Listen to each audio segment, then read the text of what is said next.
Yo invadí la Iglesia Universal para asaltarla. Anuncié el asalto al pastor y él intentó huir en ese momento y yo lo agarré por la camisa y lo derrumbé.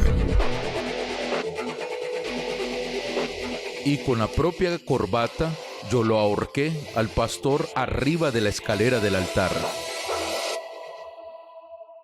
Y lo peor de todo es que mi mamá era miembro de esa iglesia.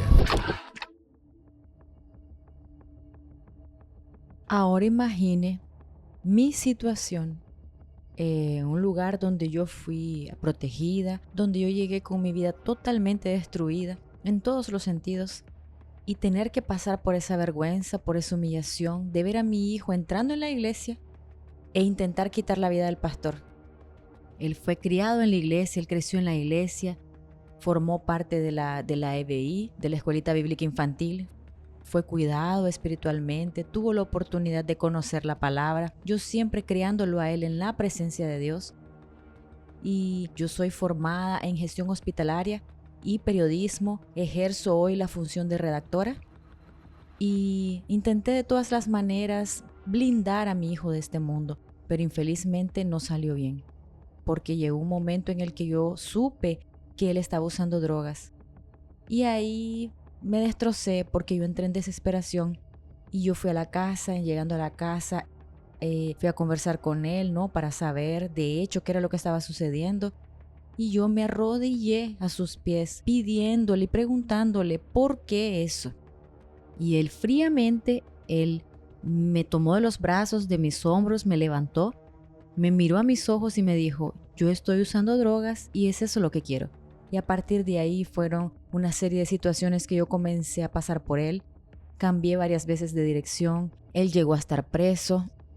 Fue cuando yo comencé a practicar pequeños asaltos, pequeños robos. Fue el tiempo que yo adquirí una arma y con esa arma yo comencé a hacer asaltos mayores, comencé a invadir tiendas, establecimientos, hoteles, gasolineras. Yo era tan frío que durante los asaltos yo tranquilizaba a la víctima. Daba un buen día, daba una buena tarde, buenas noches, buen día, esto es un asalto. No se mueva, no quiero herir a nadie, va a salir todo bien. De tan frío que yo era. Y un detalle, cuando él estaba preso, él me decía, mamá, ponme un abogado para sacarme de aquí, yo voy a cambiar. Y nosotros nos organizamos y colocamos un abogado y lo sacamos a él. En el mismo día que a él lo soltaron, él regresó a aquel grupo de amigos, en el mismo día. Y en esa misma área que yo hacía el asalto, en ese mismo lugar a donde yo traficaba, en menos de un año yo maté 3 personas. Inclusive, uno de los homicidios que yo hice repercutió en las noticias. ¿Cómo fue para usted, una periodista, saber que su hijo estaba encabezando las noticias? Una vergüenza más, ¿no? Una vergüenza, porque el papel del periodismo es justamente lidiar con la verdad. No, imagínese que yo tenga como periodista tener que cubrir una materia de esas, de mi propio hijo. Yo fui una de las víctimas de él, ¿no? Porque como él sabía que yo era miembro de la iglesia, frecuentaba la iglesia, devolvía mis diezmos, mis ofrendas, entonces varias veces él fue hasta la Biblia, abría mi Biblia y agarraba los valores que tenía dentro de los sobres. Él hizo eso varias veces, entonces yo pasé mucho por eso también. Él agarraba las cosas de la casa, las vendía, agarraba las cosas de la casa y las quebraba. Yo era desalojada de los lugares donde vivía debido a los comportamientos de él, porque él era muy agresivo, él era muy perverso. Llegó a guardar armas dentro de la casa. ¿Cuántos años fueron de lucha? Fueron más de 10 años, pastor, de mucha lucha, mucho llanto, y yo ya tenía el Espíritu Santo. Entonces, la importancia del Espíritu Santo es que el Espíritu Santo es nuestra base, el Espíritu Santo, Él es nuestra base, Él es nuestra estructura. Siempre orando, ungía, me levantaba de madrugada, consagraba la vida de él, de ellos para Dios, aunque yo no lo viese a él, aunque estuviese lejos, yo siempre, yo adquirí un hábito de extender mis manos y yo decía el nombre de él, Jailson, yo te bendigo en el nombre del Señor Jesús. Pero cuanto más lloraba, más aparentemente él no cambiaba, porque estaba siempre surgiendo noticias malas. Mira, tu hijo asaltó, mira, yo vi a tu hijo usando drogas, yo iba a la iglesia cuando yo regresaba al medio del camino. A veces yo lo veía sin camisa de noche y yo vi a mi hijo transformándose en un monstruo.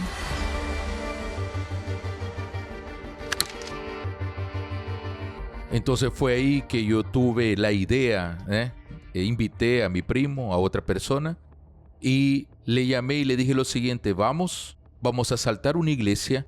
Y él habló: ¿qué iglesia? Yo respondí para él así: la Iglesia Universal. Pero tu madre no es de allá. Yo hablé: nosotros vamos a invadir la Iglesia Universal. Y así aconteció. Yo invadí la iglesia. En la hora el pastor quedó desesperado, agobiado, abrió la puerta de la oficina e intentó correr. Entonces cuando él intentó correr, yo agarré él de la camisa y lo derrumbé. Fue cuando él cayó en la escalera del altar. En la escalera del altar fue cuando agarré la corbata del pastor, la rodeé en el pescuezo de él y comencé a ahorcarlo, él quedando rojo y yo apretando. Entonces en aquella hora fue que yo escuché una voz y mi primo habló: no hagas eso, no, detente. Fue cuando yo lo dejé allá en la escalera del altar, medio desmayado, y huimos.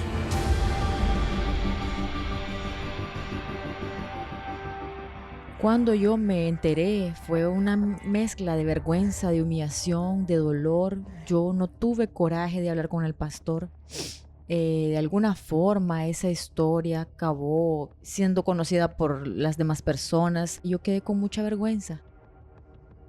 Yo todavía tengo vergüenza. Tengo vergüenza de hablar. Esa es la verdad.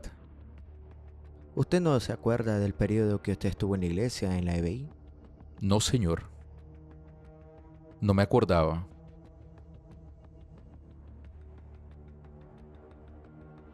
Si yo pudiese volver,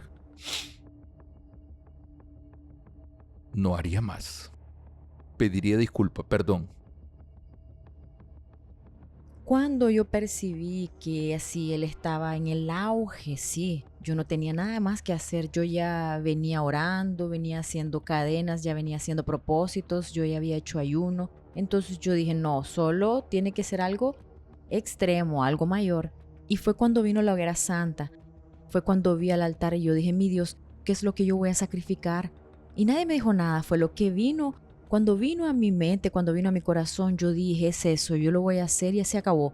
Cuando subí al altar, yo subí como Ana, ¿no? Con mi verdadero sacrificio. Mi sacrificio ahí simbolizaba el alma, la salvación del alma de mi hijo. Y pasado el sacrificio, las cosas comenzaron a empeorar. Ahí fue cuando conoció a la actual esposa de él y ahí comenzó todo el sufrimiento con ella también. Entonces fue cuando mi esposa comenzó a ir a la iglesia, comenzó a estar firme, comenzó a obedecer. Y un día fue para la iglesia, un domingo de mañana. Y cuando ella volvió, yo estaba en casa y habló así para mí: está viniendo una persona de la evangelización, vienen a hacer una visita a usted. Las personas llegaron, me hicieron la invitación. Fue en el inicio de la pandemia. En ese tiempo, en ese periodo, fue cuando tuvo el culto online, que fue una reunión con el obispo Sergio Correa, y yo participé de esa reunión, el partir del pan. Y en el final de esa reunión, el pastor, el obispo Sergio Correa, habló así lo siguiente: usted que está ahí viviendo en el error, si usted muere de esa manera, su alma va para el infierno. Entonces en ese día temblé en las bases, temblé. En el otro día de mañana yo busqué la iglesia y conversé con un pastor. El pastor me orientó lo que era el bautismo y fue cuando acepté y me bauticé. Pasó el tiempo, fue cuando oí un mensaje del obispo Macedo que hablaba así: aquel que no tiene el Espíritu de Cristo, ese tal no es de él. Entonces eso me tocó y quedé pensando, y yo no quería volver para aquella vida. Fue cuando comencé a orar, comencé a ayunar, comencé a hacer votos, propósitos. Entonces en el día 10 del 2022, yo fui sincero con Dios. Yo no oré, fue literalmente una conversación, conversando, y yo hablé: mi Dios, yo vi a obispo Macedo hablando que aquel que no tiene el espíritu, ese tal, no es de él. Entonces, si yo estoy aquí sin tu espíritu, en cualquier momento yo puedo no volver. Y no es eso lo que yo quiero. Yo quiero permanecer. Yo quiero estar hasta el fin. Entonces, fue en ese día que recibí el Espíritu Santo. Yo recibí una paz, una certeza. Una certeza, no fue una emoción. No necesito fondo musical, nada de eso.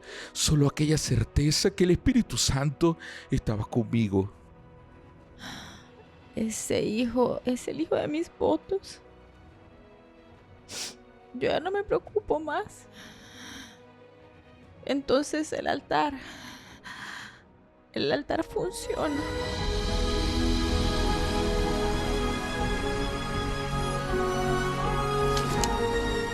Hoy yo sirvo a Dios. Hoy mi familia también está en el altar. Mis hijos. Yo tengo un hijo en la FJU, 2 hijos en la FJU, 1 en el FTU. Y hoy yo me vengo del diablo. Y fue el altar que él entró, que él subió para quitarle la vida al pastor, el mismo altar al que yo subí para sacrificar por el alma de él, y es el mismo altar, es donde él sube para predicar la palabra de Dios, ese mismo altar al que él subió para quitar la vida del pastor, fue el altar que lo abrazó a él.